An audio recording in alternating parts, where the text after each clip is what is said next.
Ah, il fait chaud ici. Alors Borobudur, c'est un temple qui a été construit entre 750 et 850. Donc il a plus de 1000 ans le truc. Il a été abandonné au Xe siècle, il était recouvert un peu de cendres volcaniques et de végétation. Alors pourquoi il a été abandonné, on ne sait pas vraiment pourquoi. Il a été redécouvert au début du 19e siècle par les Hollandais. Et les Hollandais ont entamé la reconstruction, la restauration du temple. Et quand l'UNESCO s'est emmêlé, c'était même une aide internationale qui a eu lieu pour restaurer le temple. Donc le temple a été démonté pierre par pierre, remonté pierre par pierre. Et la reconstruction s'est terminée en 1983, si je dis pas de bêtises. Et voilà, c'est un des plus gros temples et un des plus importants temples bouddhistes avec Bagan et encore.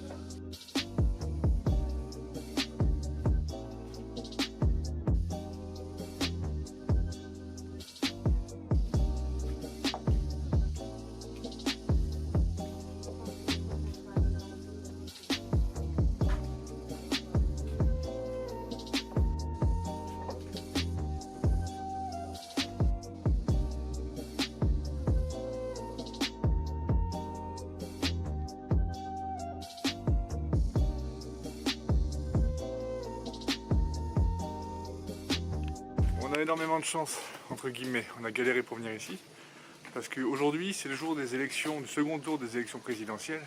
Du coup, tout le pays s'arrête. Hein. On a voulu prendre un bus pour venir ici, impossible de trouver un bus. Donc du coup on a dû prendre un taxi pour venir ici, ça nous a coûté 120 000 roupies. Bon, hein, c'est pas grave, hein, tant pis. Mais l'avantage c'est que dans le temple, ici, il n'y a personne. On est, je vais dire quasiment seul. Non, il y a quand même quelques touristes. Mais à mon avis, ça va être un peu la foire d'empoigne et ça va être vraiment blindé en temps normal. Mais là, vraiment, on est assez tranquille.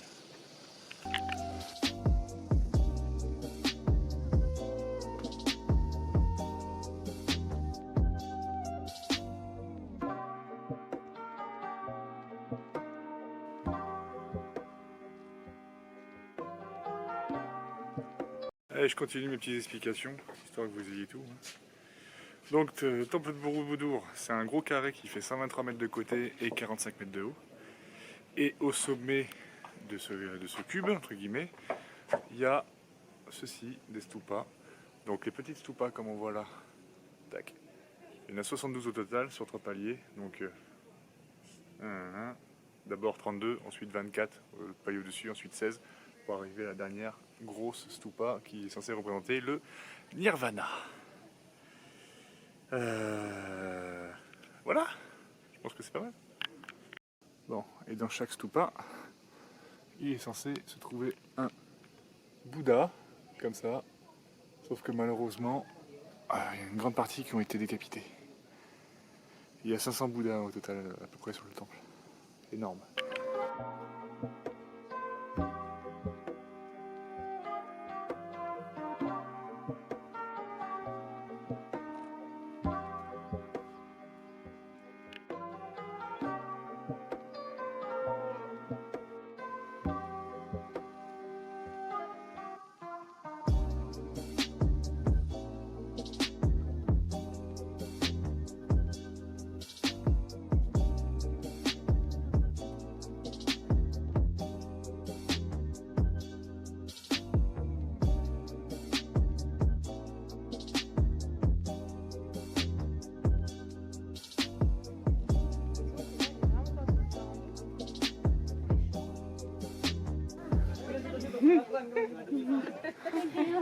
Alors on discute avec des collègues canadiens et je trouve assez drôle, on est en train de se faire prendre en photo, c'est le 5e couple qui vient pour nous prendre en photo, on comprend pas.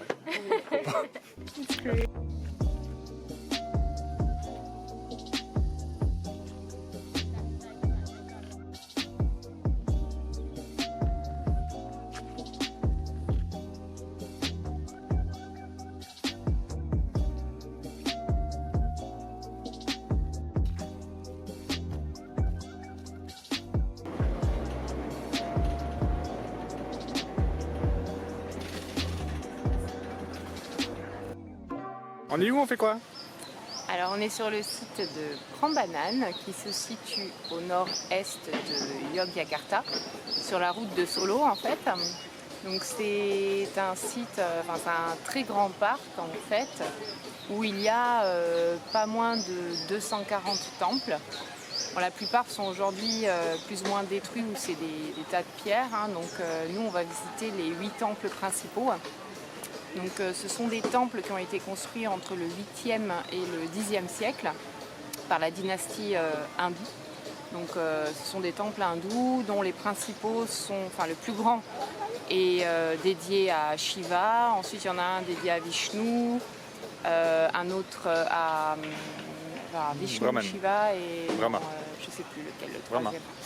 Et bref, et donc du coup voilà, donc c'est un site hindou entre 8e et 10e siècle et on va aller découvrir tout ça.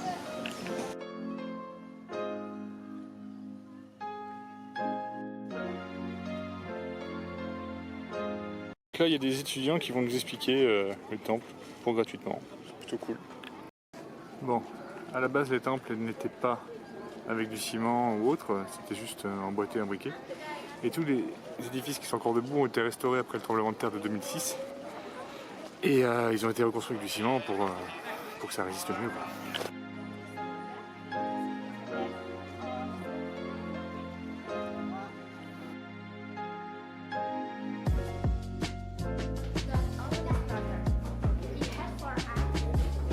Donc là on voit la statue de Shiva, bon sur l'appareil photo, ça rend rien du tout.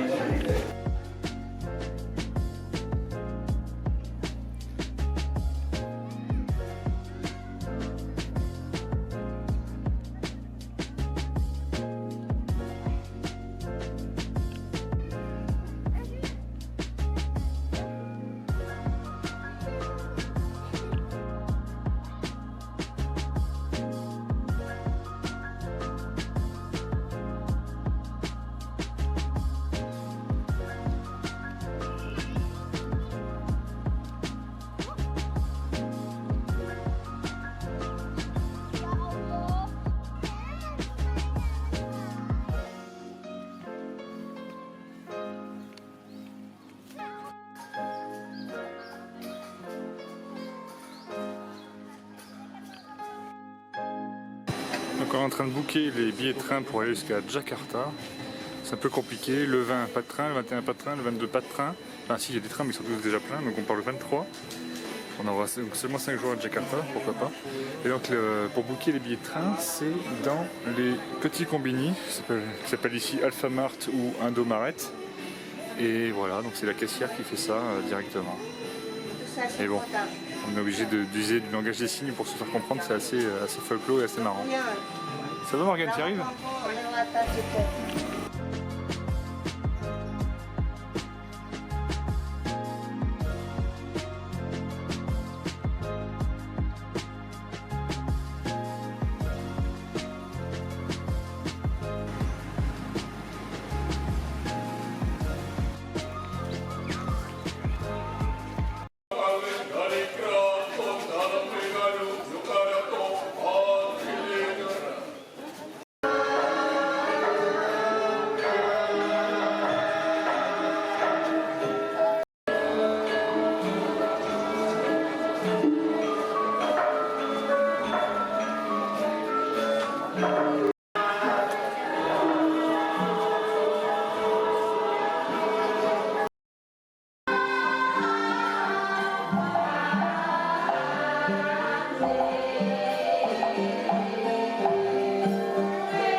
Bon, on vient de faire le palais du Kraton, qui est le palais du sultan.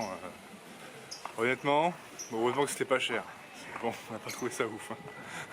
Les danses étaient intéressantes, un peu longues, mais intéressantes. Donc on s'est barré un peu au milieu.